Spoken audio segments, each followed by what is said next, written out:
Maria Torres wiped sweat from her brow as she hammered the last stake into the ground for the new greenhouse. The once derelict lot on Maple Street, previously a haven for drug deals and illegal dumping, had transformed under her vision into races, roots, a vibrant community garden bursting with heirloom vegetables and native flowers. As a landscape architect who had fled political persecution in Venezuela 7 years ago, Maria had poured her savings and soul into this space. The garden had become her pathway to healing and belonging in a new country. Today was special. A local news crew was filming a segment on how races had reduced neighborhood crime by 40% while providing fresh produce to the food insecure. As the reporter interviewed elderly residents tending raised beds designed for accessibility, Maria noticed an unfamiliar luxury SUV with tinted windows idling across the street, its engine running continuously for over 30 minutes. Maria tried to dismiss the uneasy feeling crawling up her spine as she redirected her attention to the day's events. The garden was hosting its first ever Seed Story Festival where residents shared heirloom seeds and the cultural histories behind them. She watched as Mr. Washington, a 78-year-old former civil rights activist, carefully displayed the collard green seeds his great-grandmother had carried north during the Great Migration. Beside him, the Nguyen family showcased rare herb varieties that their grandmother had hidden in the lining of her coat when fleeing Vietnam. "Maria, come quick," shouted Jaden, a 12-year-old garden apprentice whose mother worked 3 jobs. "The sunflowers we planted last month, they're taller than me now." Its excitement was contagious, drawing the camera crew toward the towering yellow blooms that lined the garden's western edge. Maria had deliberately planted them as a natural barrier between the garden and the abandoned warehouse next door, a property that developers had been eyeing for luxury condos. As she followed Jaden to the sunflower wall, Maria's phone buzzed with a notification. The city council had unanimously approved her proposal to expand races into an urban agriculture education center. After years of struggling through red tape and skeptical officials, her vision was finally receiving institutional support. She glanced at the message from Councilwoman Rivera. "We need more success stories like yours in this city. The mayor wants to visit next week." The news should have been purely joyful, but Maria couldn't shake her concern about the SUV, which had now circled the block 3 times. Through the garden fence, she spotted a woman in the passenger seat photographing the property with a telephoto lens. When their eyes met, the woman abruptly lowered the camera and the vehicle sped away, leaving Maria wondering what storm was brewing on the horizon of her hard-won paradise. Cut. The reporter's interview with 10-year-old Darius about his award-winning pumpkin was interrupted by the sharp click of designer heels on pavement. Cynthia Blackwell, clutching a monogrammed leather portfolio and wearing a white pantsuit despite the muddy surroundings, marched through the garden gate. "This little ethnic experiment is OVR," she announced, loud enough to ensure the still-rolling cameras caught every word. "My family has owned this property since before any of you people even came to this country." Maria stepped forward, maintaining her composure despite the slur. "Ms. Blackwell, we've never met, but—" Cynthia cut her off, jabbing manicured fingers toward Maria's chest. "You've destroyed valuable real estate with these vegetables. My attorney is filing charges of property destruction, trespassing, and devaluation of prime development land." The news crew, recognizing ratings gold, swung their cameras toward the confrontation as garden volunteers formed a protective semicircle around the children.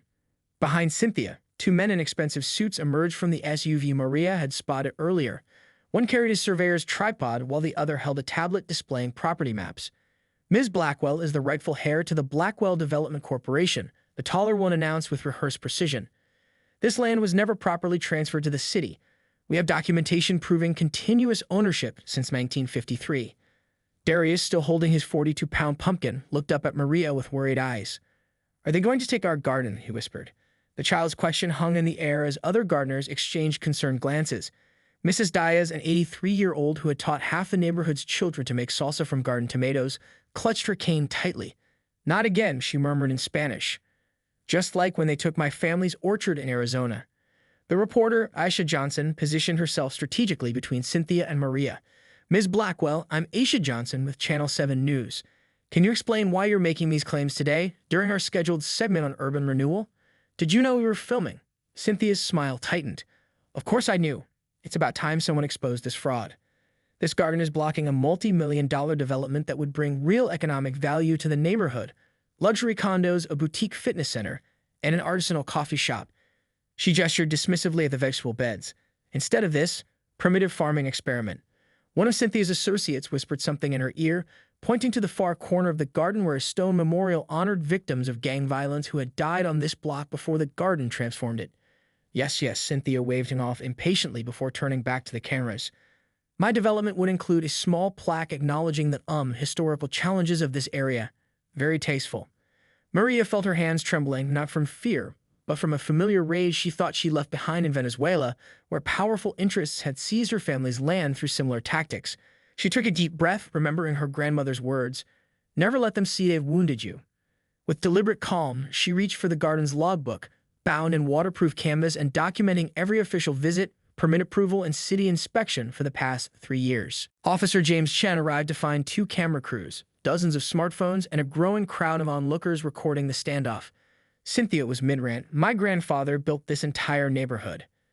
These immigrants think they can just take whatever they want." She thrust papers at Officer Chen. "Here's proof. It's been in my family for generations." Meanwhile, Maria quietly pulled up the garden's Instagram account, where 3 years of documented transformation, including official permit approvals, city council visits, and the mayor's ribbon-cutting ceremony, were time-stamped and geotagged. As Cynthia demanded immediate arrests, Maria noticed something odd about Cynthia's documentation. The property boundaries showed a lot 5 blocks away. Before she could point this out, #GardenKaren exploded online. The confrontation was streaming live on 3 platforms, with viewers across the country tuning in. Cynthia, oblivious to her growing internet infamy, repeatedly interrupted Officer Chen's attempts to review the paperwork while making increasingly offensive comments about immigrants not understanding American property rights. Officer Chen, a second-generation Chinese-American whose parents ran a restaurant in the neighborhood, maintained a professional demeanor despite Cynthia's escalating rhetoric. "Ma'am, I need to verify all documentation before taking any action," he explained for the 3rd time, his body cam recording every word. His partner, Officer Rivera, was already on her radio confirming the property records with dispatch. "My father taught me patience," Officer Chen said quietly to Maria as Cynthia argued loudly with her associates about which papers to show first. He said it's the most powerful response to disrespect. Maria nodded gratefully, then turned as she heard Darius gasp. The boy was staring at his mother's phone. "We're trending, Ms. Torres." On the screen, the hashtag #DefendRaces was climbing national charts, alongside #GardenKaren and #BlackwellBullying. A tech-savvy garden volunteer had started live-streaming the moment Cynthia arrived, capturing her ethnic experiment comment in high definition. Urban gardening collectives from Seattle to Miami were sharing the video with messages of solidarity. The Channel 7 news crew, initially there for a heartwarming community piece, had pivoted to breaking news coverage. Reporter Asha Johnson was now conducting rapid-fire interviews with garden members while her producer coordinated with the station for extended live coverage. "We're speaking with Dr. Lamont Williams, urban planning professor at the State University," Asha explained to the camera. "Dr. Williams, can you explain the legal precedents for community gardens on previously abandoned lots?" As the academic began detailing the legal protections for established community spaces, Cynthia's face contorted with rage. "This is being manipulated. I'm being set up." She lunged toward the camera, only to be gently but firmly intercepted by Officer Rivera. Cynthia's phone began buzzing incessantly. Her associates looked increasingly uncomfortable as their own devices lit up with notifications. The taller man pulled Cynthia aside, whispering urgently while showing her something on his tablet. Her eyes widened in shock. "Ms. Blackwell," he said, loud enough for those nearby to hear, "Blackwell Development stock is down 8% since the livestream began. The board is calling an emergency meeting." Maria watched this unfold while continuing to flip through her own documentation. She paused at a particular page, then approached Officer Chen. "I believe I know why Ms. Blackwell's property boundaries don't match reality," she said quietly, showing him a city planning document. "The street numbering system changed in 1987. She's using outdated maps." The garden gate swung open again. Evelyn Blackwell, leaning on a carved wooden cane and dressed in an elegant linen suit despite the heat, approached slowly. "Mother?" Cynthia's face drained of color. "What are you doing here?" The elderly woman surveyed the scene, her expression unreadable. "I received 7 phone calls about my daughter making a spectacle of herself." Again, she turned to Maria and extended her hand. "Evelyn Blackwell, I believe you've had the misfortune of meeting my daughter, who apparently skipped the family lessons on both fact-checking and basic human decency." The crowd murmured as Evelyn explained that her family had indeed once owned property in the neighborhood, but had sold this particular lot to the city in 1978 for a tax write-off. "Cynthia has been fixated on reclaiming what she calls our family legacy since her 3rd divorce left her financially. How shall I put it? Readjusted." Officer Chen, fighting to maintain professional composure, methodically compared the documentation as Cynthia spluttered denials and accused her mother of betrayal. Meanwhile, drone footage of the confrontation had reached 2 million views and was being picked up by national news outlets. Evelyn tapped her cane firmly on the garden path. My late husband, Harold, would be mortified by this display. She turned toward the cameras deliberately. The Blackwell name once stood for community development, not community destruction. A silver Bentley pulled up behind Cynthia's SUV, and an elderly man with a bow tie and suspenders emerged with the help of his driver. Edgar Montgomery, Evelyn announced, Harold's former law partner and executor of the Blackwell estate. Mr. Montgomery approached with a leather briefcase that looked older than most of the people present. I was in court when I received Mrs. Blackwell's call, he explained, removing a set of documents protected by plastic sleeves. These are the original property transfer documents from 1978, with Harold Blackwell's signature and the city acceptance forms. He handed them to Officer Chen, then addressed Cynthia directly. You were explicitly informed of these facts during the reading of your father's will, Ms. Blackwell. It was recorded on video as required by the terms of the trust. Darius, who had been watching everything with wide eyes, tugged at Maria's sleeve. Who are all these fancy people? He whispered. The cavalry, it seems, Maria whispered back, watching as Edgar Montgomery produced more documentation contradicting every claim Cynthia had made. Cynthia's associates began edging toward their SUV as the tide turned definitively against their employer. The taller one received a text that made him wince. He showed it to his colleague, who immediately removed his company badge and pocketed it. Furthermore, Evelyn continued, her voice gaining strength, the Blackwell Family Foundation has been a silent supporter of urban green spaces for decades. My late husband believed that development should enhance communities, not replace them. She gestured toward a section of raised beds where wheelchair users were gardening. This is precisely the kind of project he would have championed. Cynthia's face cycled through shock, rage, and calculation before settling into a brittle smile. Mother has always been somewhat confused about father's business dealings, she said loudly. The early stages of dementia can be so difficult for families. The crowd gasped at this desperate tactic. Evelyn's expression hardened, but before she could respond, a new voice cut through the tension. That's quite enough, Ms. Blackwell. Councilwoman Rivera emerged from the growing crowd, her official city ID visible. I've just spoken with the mayor. Not only is the city prepared to defend Races Garden's legal right to this property, but we're also announcing today that it will receive historic landmark status, making it permanently protected from development. This is a conspiracy. Cynthia shrieked as Officer Chen confirmed what Evelyn had stated. The lot legally belonged to the city and was properly leased to the Garden Collective. You're all against me because I'm the only one brave enough to stand up for property values. She yanked out her phone to call my personal friend, the district attorney, only to find her social media notifications exploding with a hashtag Garden Karen. Live viewers watched her expression transform as she scrolled through thousands of comments, memes, and remixes of her earlier statements. When she discovered that her luxury real estate brokerage's Yelp page was being flooded with one-star reviews, something inside Cynthia snapped. You want a Karen? I'll set you a carrion. She stormed toward Maria's prized heritage tomato plants, special varieties she had smuggled out of Venezuela when she fled, and began ripping them from the ground. Officer Chen moved to intervene, but not before Evelyn Blackwell, with surprising speed for her age, positioned her cane precisely where Cynthia was about to step. The ensuing fall, face first into a freshly fertilized bed of composted manure, was captured in high definition by multiple cameras. The squishy impact was followed by a moment of complete silence, then the unmistakable sound of collective gasps and stifled laughter. Cynthia lifted her face, now a grotesque mask of premium organic compost, and let out a primal scream that sent nearby birds scattering from the trees. She scrambled to her feet, slipping twice more in the process, each time adding new layers of fertilizer to her white designer pantsuit. Her phone, dropped during the fall, was being gently retrieved by Darius, who carefully wiped it clean with his garden apron. Ms. Blackwell, Officer Rivera said with practiced neutrality, you've now committed documented property damage to city-leased land. I need to ask you to step aside for questioning. She held up a pair of handcuffs, adding, I'd suggest you come voluntarily. Cynthia's two associates were now openly recording everything on their own phones, their expressions suggesting they were already planning their resignations. The taller one whispered audibly to his colleague, this is going straight to my LinkedIn profile. How not to handle community relations. From the edge of the crowd, someone shouted, the Blackwell Group's stock just dropped another 12%. The news rippled through the onlookers, many of whom were now live streaming to different platforms.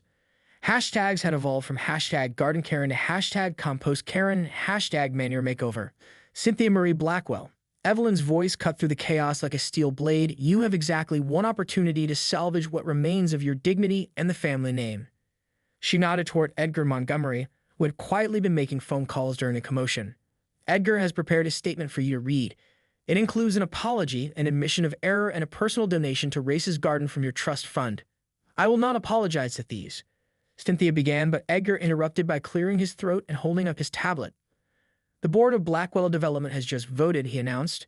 Effective immediately, you are removed as CEO and placed on administrative leave pending the full investigation. He showed her the screen where a Zoom meeting of stern-faced executives was still in progress. Your father's succession plan included specific ethical violation clauses. Your actions today have triggered at least 7 of them.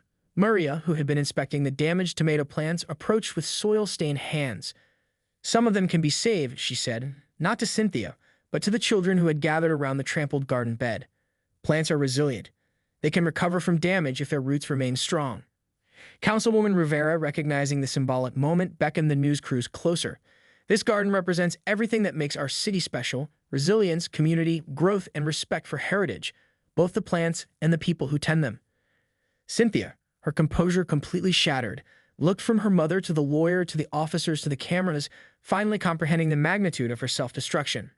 In a last desperate attempt to regain control, she reached into her ruined jacket and pulled out a checkbook. Fine. How much do you want? Everyone has a price. The silence that followed was broken by the gentle sound of Darius placing Cynthia's phone on a clean garden stone beside her. My mom says you can't buy respect, ma'am. You have to grow it, like tomatoes. 3 months later, Maria stood in the center of an expanded Race's Garden, now triple its original size. The viral confrontation had brought unexpected benefits. $300,000 in donations, a land grant from the city for adjacent lots, and a feature in National Geographic about urban renewal. Maria smiled as she watched Cynthia Blackwell, dressed in court-mandated community service attire, awkwardly pulling weeds under the supervision of 10-year-old Darius, now the garden's youngest board member. The judge, unimpressed by Cynthia's tearful explanation that she had been having a bad decade, had ordered 500 hours of community service at the very garden she had attempted to destroy. More significantly, after video emerged of similar confrontations Cynthia had instigated at other minority-owned businesses, her real estate license was suspended pending ethics review.